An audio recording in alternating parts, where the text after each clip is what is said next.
Welcome to the CWC Podcast with your host, David Selby, Justin Reed, and Andy Horton. We have a real live veteran on the show at the CWC Podcast. It's Dean Horton. How's it going, Dean? Good. It's great to see you. So I'm going to get right into it. I don't know if you guys are cool with that, but I'm going. Oh, yeah. Let's roll. So yeah, welcome back to the CWC Podcast. It's your home for the latest news, rumors, and updates in Chuckwagon racing. I'm David Selby, your host, and I'm joined by my co-hosts, Andy Horton and Savannah Smith. I'm extremely excited to show that we have Dean Horton, the one and only, on the show today, and we're going to talk to him throughout today's show. And so make sure that you get over and subscribe, because today's show is going to be a fun one. It's all coming up on the CWC Podcast. And if you do decide to describe or subscribe, and maybe describe it, just go over to chuckwagonchannel.com, relive the ride. Season 3 of the Great Wagon Race is right around the corner. We've got a lot of exciting things coming up, and maybe a couple things to push through the rumor mill here in just a little bit too. But it is the perfect time to go and watch Season 1 and Season 2 of the Great Wagon Race. And it really is great, if you know what I'm saying. So the big news this week, it's already out there. I think we've got a meeting coming up. We've got the ACWRA banquet. Hey, maybe we'll even get Andy to come down to this one. What are you doing on January 24th? I don't know. What am I doing on January 24th? Let me look. I am in Ardmore at the Winter Slide. Oh, okay. What is that? Which is the same place I was last time. So It's raining. Okay. it's a raining horse show. So yeah. Okay. That's as of right now, that's where I will be again this year, just like I was last year. I remember that now. I knew there was a reason that I couldn't go, and that was it. So It's a clever name. Yeah. Because, they slide. yeah, it's always some kind of slide, right? They have the riding slide in Tulsa, and they have the Patriot slide, and they have the Sunflower slide in Kansas, and it's always some kind of slide. So Yeah. I need someone to host an electric slide and have it like a costume theme. Yeah, right. Yeah. Bonus points if they put the wrappable lights on the horses. Right.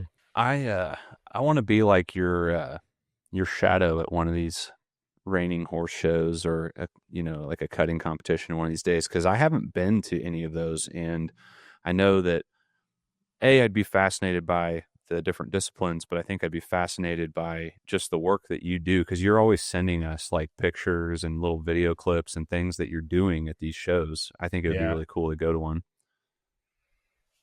Yeah. Well, I mean, I am the shadow at those, so they're not. I am not the what you'd call the photo general contractor, or however you want to say it, the OP. I'm not the official photographer. I work for someone else. So yeah. Well, I bet you're still an important part of it, if it's anything like what you do with us. I haven't managed to get out of it yet, so I guess so. Well, on that January 4th date, they have announced where it will be. It's at the Arkansas Waterfowl Association, and the address will be in the description below. So make sure you check that, unless I'm wrong. Is that correct, Savannah? We'll have that listed. Yes. Yes, we will. Awesome. That meeting, that day, January 24th, right? You said 4th, 24th. January 24th. Yeah, definitely don't go on the 4th. And if you do, well, you stopped watching at 4 minutes into the show, and we know that was my fault, but it's on you for not watching the rest of the show. But anyway, so, all right. So the schedule of that day is very much like it's been in the past. They will have the meeting that's at 1 p.m., dinner at 5. Looks like they're going to have Mexican bar, fajita bar, awards at 6, and the live and silent auction at 7, which if you've never been to one of these auctions, I can tell you the things that are sold in the auction may or may not enhance your experience on the evening, if you get what I'm saying. Okay. I'm picking up what you're putting down. A very nice leather duffel bag last year. That's true. It has made me so happy. You did. Got my money's worth. you did come away with a bag there. I forgot about that. I forgot that I think I got one for Miranda, didn't I? Yes. What Yeah. was? Yeah, something happened there. That anyway, but yeah, there will be consumables in the auction, so don't miss that. Call it dessert from the dinner at 5, and then Jack Fancy Band at 8 p.m. So yeah. So what's up? What's up with you guys? What's going on in your world? I know you've been busy. I've seen a lot of your Facebook stuff with everything going on there. What's going on over there at in Oklahoma? Oh, lots of portraits and lots of senior pics, stuff like that. I've got one of those tomorrow. Doing a few other things, little other jobs here and there. Dad's been fighting with a backhoe. Working cows. Working cows, yeah, he did. He went and did some day work for a local guy here. Hauled a lot of cows. His trailer Sorted a lot of cows. His trailer looks absolutely magnificent. It's just full of cow crap. Yeah. Oh, it's clean now. Oh, it's got it clean already. Okay. Yeah. Oh, So on the ball. Yeah. So I do think it's appropriate to have you on this week, Dean, with it being, well, we just had Veterans Day. We're recording on Wednesday. Veterans Day was yesterday. Thank you, as I think you've probably heard from a lot of us at a lot of events. Thank you for your service, and I hope you continue to get spoiled by that kind of attention as time goes on. But real quick, would you mind, for the sake of it being Veterans Day week, would you mind sharing briefly your experience in service and just kind of give us the quick recap of how that got you to where you're at today? Can you do that briefly? Briefly. I don't know. Well, I had a shortened tour. I was actually only in the service 19 months and 17 days on a 2-year term. I was medevac from Vietnam. Oh, I wasn't sure if it was the Civil War or Vietnam. I couldn't remember. Spanish War, Civil War. Yeah, Yeah. one of those back there. It's been so long. 55 years ago. Oh, geez. Yeah, 55 years ago. In July the 19th was when I was wounded 55 years ago. And anyhow, I was standing on a hand grenade when it went off and messed up my whole afternoon. And so anyhow, I got to come home early. Well, I guess it's a double-edged grenade there, wasn't it? And I'm very lucky to be here. Yeah. Well, Yeah, should not have made it. so, and you can cut me off at any time here if I press too far, but, what was kind of, so you said you were standing on a grenade and so what all was the damage? What was the situation at that point in time? Well, it blew the right calf off, and the left was all wide open. They tied a tourniquet on both legs at both hips, and a tourniquet on my right arm. My right arm was broke. I lost my thumb. Punctured my right lung. They had to go in from through the stomach and fix it. The calf was wide open for 5 weeks. And they done a skin graft on it. They had to clean it. So they would come in every day and spray iodine on it, put a gauze on it, let it dry and rip it off, put another one on it. And they had to do that to clean it because it was so close. It had gunpowder and all that in it. It was right on top of the grenade. But, Wow. Very lucky. Very, very lucky to be here. Yeah. Man. Well, we're lucky to have you. And so that ended your career there on in service. So what did you do after that? Okay. They had a program. I went to Fort Sill, Oklahoma, there in Lawton. And they had a program that if you wasn't assigned to a unit and had less than like 150 days, then you could get out if you was medevaced. And so anyhow, I met that criteria and got out. I actually got out November the 20th of 1970 and went back to the place that I had worked before, which was like an oil-related thing. It was a National Tank Company, but I actually worked in their electronic shop. And they had a layoff, and I told my wife that I was going to take the layoff and I was going to be an electrician. And so she was a beautician at the time. And she told her boss, she said, he says he's going to be an electrician. She said, hang on a minute. She said, my brother-in-law is an electrician, and he's always looking for somebody. Let me call him. So I got laid off at 3:30. She had me a job by 5. Wow. So I went down, and he said, well, what do you know? And I said, I don't know anything. He said, well, I can't pay you anything. I said, perfect. That works for me. So he started me out at $1.50 an hour. This is where Andy gets it. I love it. Yeah. And so it went on from there, and like a week, he had me wiring houses by myself. And anyhow, it went on from there, and I worked for him for about 2 years and got a chance to get into the union and go through the apprenticeship program. And he liked to have a fit and offered me half of the company. And I said, well, I think I need to go on and get my education. So anyhow, I went on and went through a 4-year apprenticeship in the electrical. And then I was running a job at American Airlines and got on there after the job was finished and spent 25 years there and retired. Okay. So American Airlines. American Airlines, yeah. That was definitely a very simplified version of that story. For sure, because I'm sitting here going, I know a lot of stuff that went on. That's good for me. Yeah. I mean, I thought it was a good recap.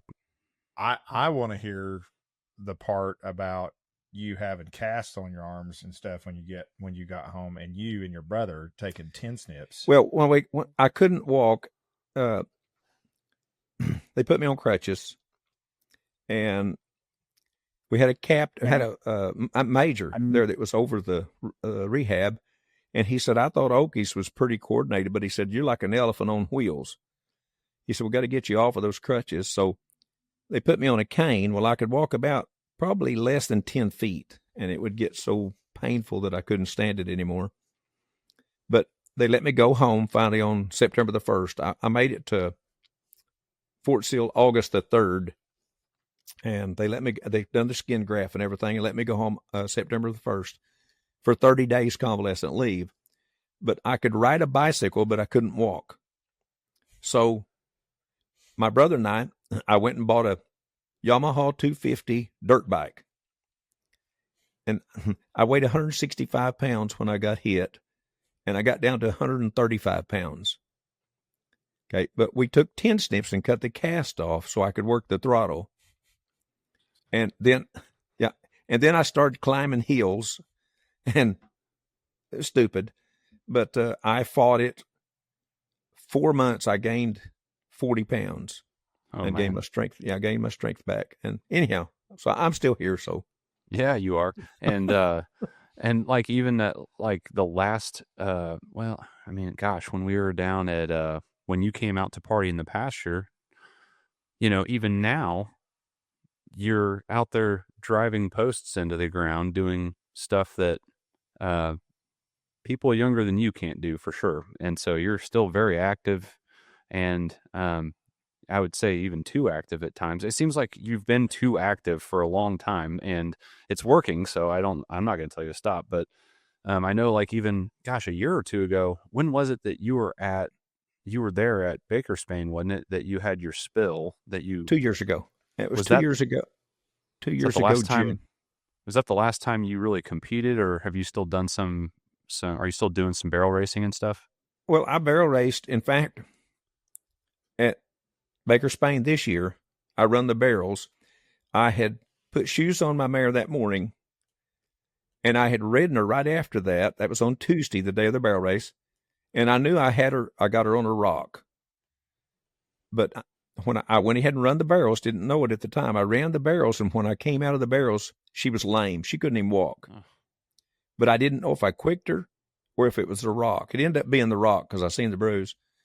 But I went ahead and took her back to camp, so I wasn't there when the barrel race was over. Well, when we went to party in the pasture, the lady that was over that announced it, she said, when we was going in to eat on Thursday, she said, I have some money for you. And I said, for what? She said, from the barrel race back in June. And I said, wait a minute. And I was telling her the story, and I said, so you mean I won money on a 3-legged horse? So it ended up being like $220 some dollars. Yeah. Man, that's crazy. You're still out there like winning money. You're still in the prime of your career, I guess, as far as barrel racing goes, because you're making more money than a lot of people. That's pretty cool. You've been staying very busy. You are an active person, and I admire that. I hope I can get around as well as you do when I get to be your age. I don't know if we're dropping any age numbers. I'm going to leave it to Andy. Andy, you do all the rude stuff, okay? Because he's your dad. When I sit down, I'll be gone. That's probably true. That's the deal. I got to keep going. Yeah, that's probably true. I'll be 77 in January. Man. January 29th, I'll be 77. Yeah. January 29th. Okay. Old enough to know better. Yeah. Well, so I want to know how you were introduced to Chuckwagon racing. it's a good one. Okay. After Andy's, and we had a roundup club here at the house, started in 1990. And we had people that went to the roundup club that actually went to the Chuckwagon race back probably in the 80s. Yeah. But we never did have the opportunity really to go. And so Andy's mom passed away in 2014, and we have some friends. In fact, I was just there at their house just an hour ago. Yeah. And they have a cabin in Arkansas right the other side of Fort Smith. And so we went down with them and stayed at the cabin and went to the Chuckwagon races on Sunday, I believe. Yeah. On Sunday. And we were kind of in a bad spot. It was more or less to kind of. We just went and set up on the hill and watched. And that was in 2014. Right. On Sunday. So we was there at the finals. Yeah. So it was less than a month. Right. Yeah. It was, right after she passed away. Yeah. So we were still feeling it. And so I knew we wanted to go, but we really didn't have anything to stay in. So Andy was working overseas in Chile, I believe. Yeah. I was still in Chile. And I was watching the pool, the salvage pool places for a trailer, and I found a horse trailer in China Grove, North Carolina. And so I was wanting to go look at it. It was in March, and I thought, well, I'll wait till the weather warms up a little bit. Andy was going to come home for a week and go back, and I said, as soon as he goes back, I'll fly down and look at it. Well, when he came home, they moved the date to the day after he got here. So I went ahead and bought it, sight unseen. Yeah. And it had a car parked inside it. Oh. Yeah, it was pretty bad. It was destroyed. It was destroyed.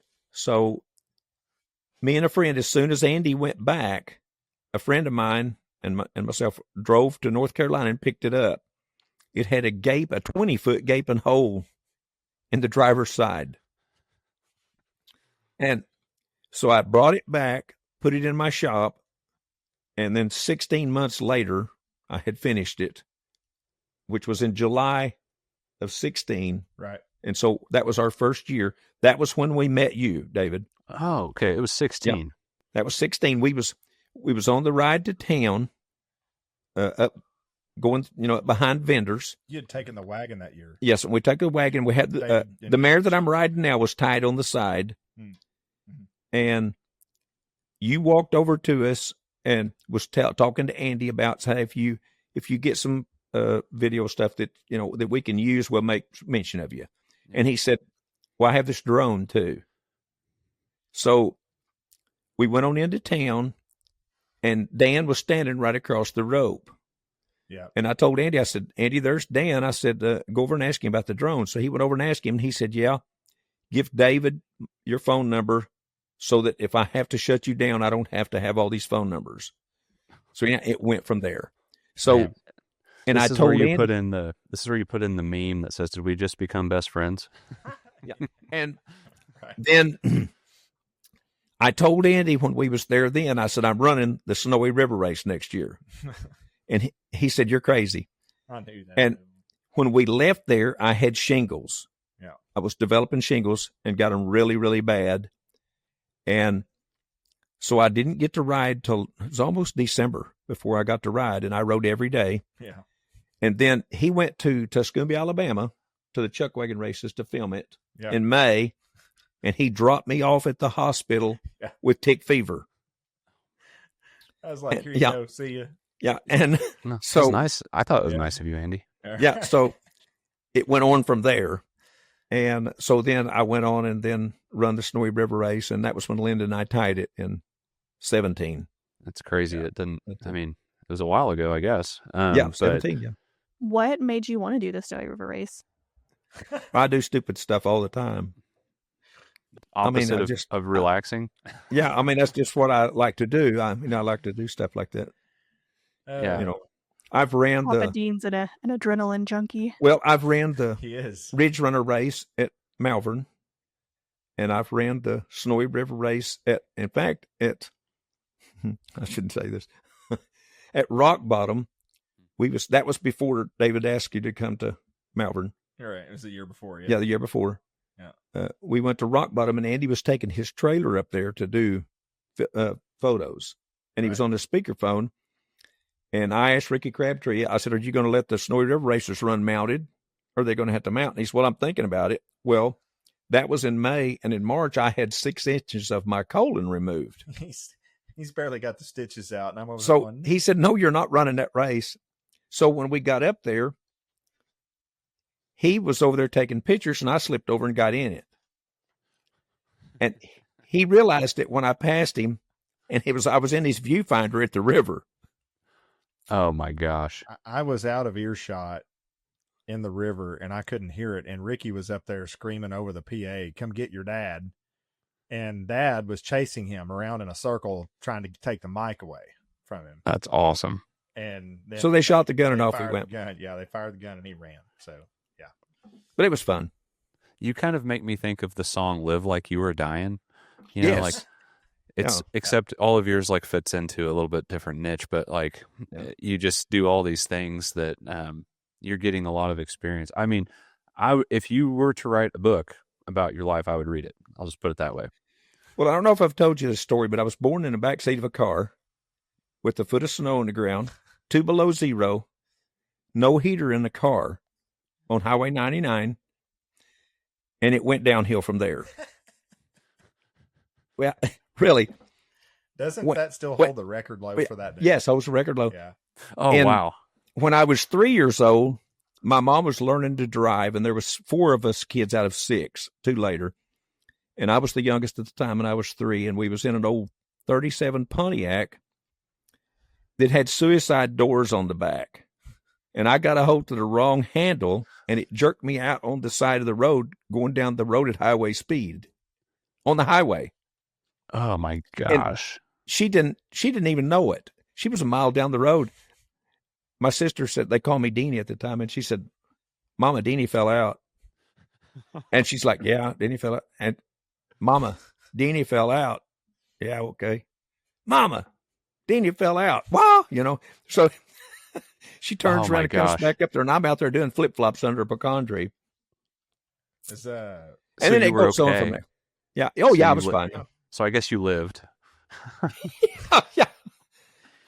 It's incredible. And that's just part of my story. I mean, it goes on. I need to sit down and write a book because it just goes on and on and on and on. That was Esty that was telling Grandma about you falling out, right? Was it Esty? Yeah, it was Esty. Yeah. Thought it was. There's a lot of physical conflict, a lot of turmoil. Your body, I don't understand how you're still driving posts into the ground, but here we are. And I smashed these off under a dump truck. I don't know if you can see them. Yeah. All 4 of them. All 4 of them. Made them all match. Matching set. Matching set. And that was how many years after the grenade? This actually was after I retired. This was in April the 10th of 07.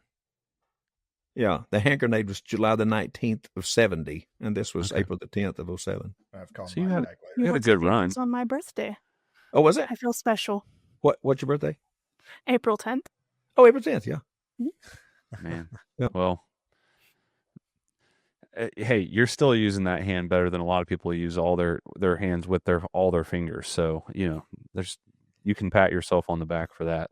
That is no lie. Well, I'm not sure you can do that. Yeah, maybe not. Well, it's been really cool getting to know you guys over these years. I think it's interesting to kind of reminisce on like 2016. I don't know why in my head I've been thinking like 17 for at least the last couple months in my head. It's been that way, but yeah. So this was like 10 years. That was 10 years ago. That's pretty crazy. And you didn't miss one since then, right? You've been there every year. We've been there. No, we've been there ever since. Yeah. Yeah. That's what I thought. And this was our 10th year. It's just crazy. That's so cool. Well, everything happens for a reason. And I know that call it a God thing. There's a reason why you guys you were on that trail ride, and that was the wagon that I jumped on, So that's pretty cool. I think it's really neat. It's remarkable. So you've been filming with us for a handful of races now, if not. I've only been here this year. I don't know how long you've been filming beforehand, but I know I've seen some crazy things, wrecks or porta potty wagon collisions or loose horses jumping over the crowd in multiple instances and multiple locations. Has there been any of those instances that's really just stuck out? Oh, hi. This is Savannah's dog. Didn't know your door was open. I don't know that anything has really stuck out as far as, over the years, we've seen some good ones. Oh yeah. There's so many that come to mind though. It's like, which, like, what would you pick? Obviously, the next to the last heat last year was pretty good. Yeah. Next to the last heat last year was pretty epic. It was pretty epic.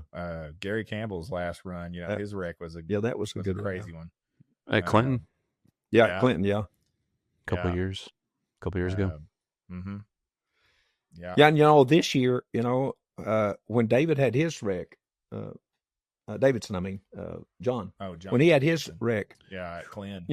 It's funny. You were right there. Well, I'd moved. I was standing at that bale of hay the day before, and nothing happened, so I moved to the other end.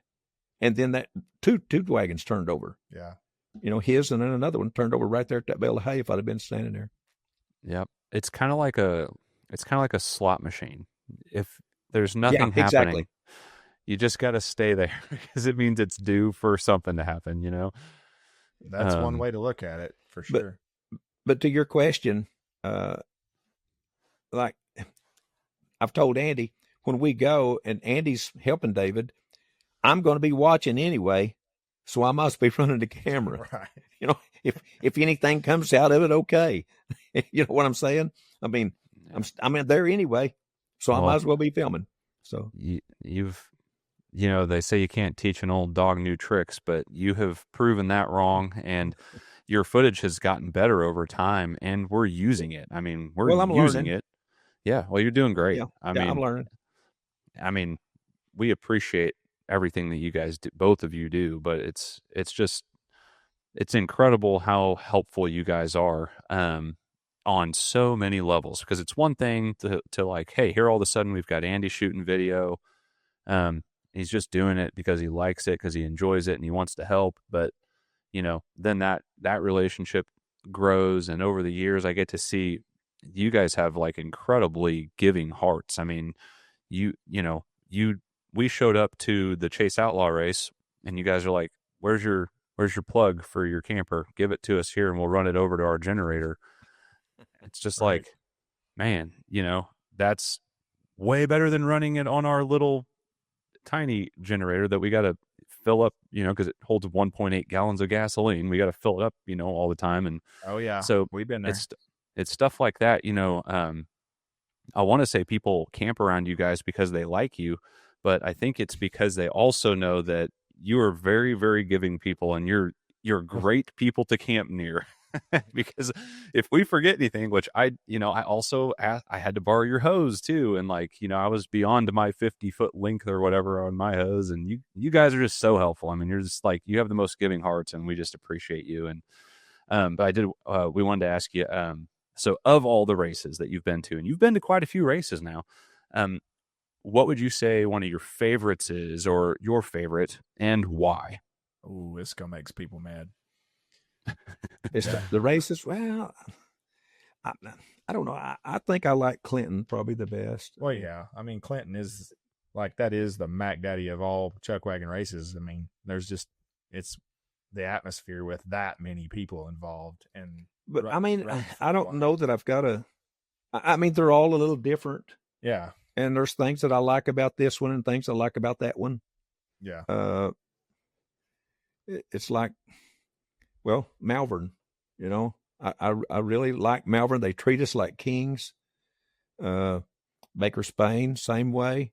They treat us really, really, really well.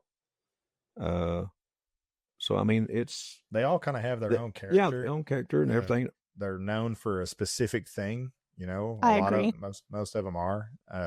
Like, you know, Baker Spain's, you know, they're very much a concert centric thing, you know, and I mean, which is great. I mean, they have great shows. You know, I love the facilities and everything they have at Malvern. I like the fact that, you know, you can get in there and have a total downpour and have a place to go still do stuff. Like, they have that nice covered arena and everything, and it's a great facility. I mean, and they have really good shows there too, but I like their grounds. They have a really great location.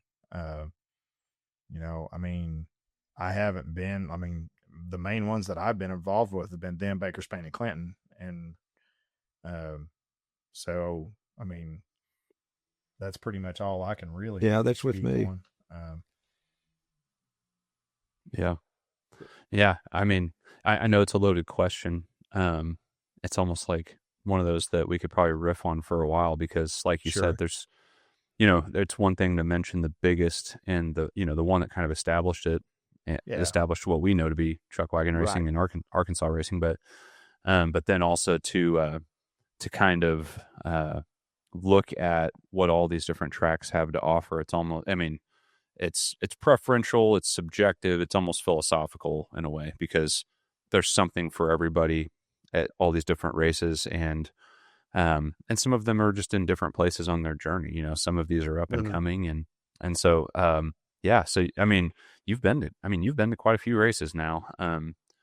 It's a whole like lifestyle. And so prior to whenever you guys got involved with, I guess when you came to Clinton and you had your trailer and everything, prior to that, were you guys really the outdoorsmen that went and camped and did things like you do now, so much in, like, I guess, in the equestrian realm?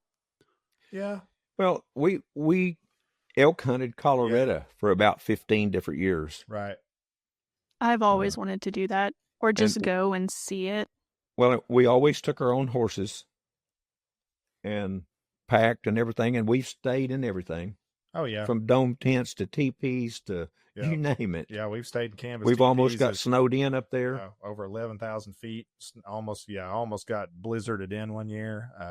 You know, we've gone out in the summer too. You know, we've been going out there. We had a fifth wheel camper way before we had the horse trailer, and we took that out there. Before the fifth wheel, we had an overhead camper on the old tan dually. You know, so we took that thing everywhere. We went to some places in Arkansas, Missouri, and we went to Colorado with it. I'm pretty sure. Oh yeah, Cedar Lake. Yeah, Cedar Lake. Lake, all around. Yeah. Yeah. Yeah. losing the brakes down Talamina Drive. Yep, never will forget that. That was scary. You guys, you guys are, I mean, it shows that you're so resourceful and stuff. And that's one of those things, like, man, if I know, like, if we're anywhere near you guys at any of these events, I just know, like, if we ever need a hand with anything, I mean, you guys not only fit the mold of, like, the kind of people that are in the Chuckwagon racing family and community, but I think that you guys actually make it better. You guys are awesome. Savannah, do you have any other questions that you had backed up? Oh, you're muted. Sorry. There you go. I didn't think so. We did touch a little bit on some of the events you've competed in. Was the Ridge Runner race and the Snowy River race the only Chuckwagon related events that you've done? No, I've outrode. Okay, tell me about that. Well, I've outrode for Chris and them, big mules. High, low, hard, and fast, and right? The first time I outrode is was at Wilburton. Oh, and that was in Bells. that was in 17. Yeah. It was in 17, and Was that What About Bob's? Yeah, What About Bob's? Yep. And I went down by myself that time. You came down later, I think. Mm-hmm. But I went down by myself and set up camp, and I'd never been there before. And I set up there by a little ditch and put my pins up, and then this guy came in behind me and was setting up hot wire fence around for his ponies, and I went over there, and it was Larry Derrick. That's when I met Larry, and got introduced myself and got to talking to him, and he said, "Well, you here as a spectator, or you running?" Well, I didn't know it, but before the race, we had met Amanda Howard. Yep. At Clinton. She camped next door to us. And so we had her on Facebook, and she posted on there that she was looking for an outrider at What About Bob's. So I just put on there, I said, "Hey, Andy and I will be there. If you can't find anyone, I'll run for you. But if you can find one, go ahead." So when she comes, and I talked to her, and she said, I said, "Did you find anybody?" And she said, "No." She said, "I've got a rider, but I don't have a horse." And I said, "Amanda, you're not getting my horse." I said, "You get me and the horse, or you don't get nothing. I'm not letting nobody have my horse." So she come back later and she said, "Okay." She said, "Would you run for me?" So I went back over to the camp and was talking to Larry, and I said, "I guess I am running." I said, "Don't run over me today." He said, "Dean, if you get in front of me," he said, "I will run you over." Yeah, that's what he said. And I said, "If I'm mounted, you won't run me over." Okay. And so it ended up, we was actually running against him. And Zane Seals was his outrider. Yeah. Oh. And so when we took off, I was on that bay mare that I had run the Snowy River race on, which is the mama to the one I ride now. And we took off, and Amanda tells the story. She said, I think, I can't remember, Jan, I think, was riding with her. And she said, I believe so. Yeah, I think so. And she said, "Where's he at? Where's he at?" She said, "There he comes. There he goes." And I've got a picture of me and Zane. And when I got back around, Zane come to me later and he said, "Boy, if it had just been me and you," he said, "you blew my doors plumb off." And Wow. So when I went back to the Amanda come over and she said, "God," she said, "you're the outriding bomb." And so when I got back to the camp, I went over to Larry and he said, "Dean," he said, "are you sure you haven't done this before?" And I said, "No, this one and one more will make me two." Right. Wow. So yeah, it was pretty comical. Is that the only time you've outrode? No, actually, I've outrode, like I said, at Clinton. Okay. Okay. For Chris. And then I also outrode for Amanda. I think it was Amanda. Yeah. And the, you was Land Rush, right? Land Rush. Yeah. You outrode Land Rush there too. Yeah. Outrode on this mare that I'm riding now on Land Rush. Yeah. So why don't you outride for Land Rush anymore? Just curious. Too old. Oh, okay. Sounds like that's an excuse coming from you. Well, that's pretty cool. That's awesome. Gosh dang. Well, really appreciate you taking the time to sit down and chat with us and to just talk about you in lieu of it being the Veterans Day week again. We appreciate you. We appreciate all of our veterans that have paved the way for us to have the freedoms that we have, that we can sit here and have a podcast and just be silly and goof off over the airwaves. It's all because there were people who have paid a price before that allowed us to have these freedoms, and we really, really appreciate you. So thank you. And thank you, Andy, for talking him into it. I have a lot of friends that didn't make it back. Yeah. Well,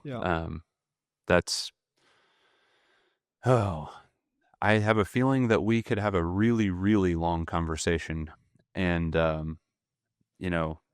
as much as we want to keep it Chuckwagon focused here, now I have more questions that I'm going to ask you the next time we're camping, because I'm curious. And like I said, I'd read your book because I have a lot of questions. I'm really curious, but yeah, we'll kind of segue out here. We're going to wrap this up. We appreciate you guys being here. I did want to share one more quick rumor, throw it through the rumor mill here. stay tuned next week. We are in conversations right now with the EPCCA, the Eastern Professional Chariot and Chuckwagon Association out of Canada, and they have been talking to us about potentially being a partner with them. And so we're hoping that we make some strides on that this week, and we will have news next week, I'm hoping, as long as we are allowed to share it. But big things coming down the pipeline for Chuckwagon racing in general. Really exciting stuff, as we're kind of hitting the off season here. While the races have slowed down, the work on the back end for us has not slowed down. So we've got Savannah working diligently on our Clinton DVD. We have our editor, Alicia, who is working diligently on our TV series, Great Wagon Race and Building Spain. And then I'm kind of getting to do a little bit of all of it and continue to shoot and create and hopefully do some good business things on the back end. And it looks like Andy's shooting a lot of senior sessions right now. So make sure you're following Andy's Facebook page because he's keeping busy. And for the record, you're the reason, Andy, that people get stuck looking at their social media all day. So thank you for that. You can go down a rabbit hole watching all the stuff he's doing. But anyways, thank you guys again for being on the show. If you enjoyed this, make sure you get over, subscribe, relive the ride at chuckwagonchannel.com, and we will see you out on the track.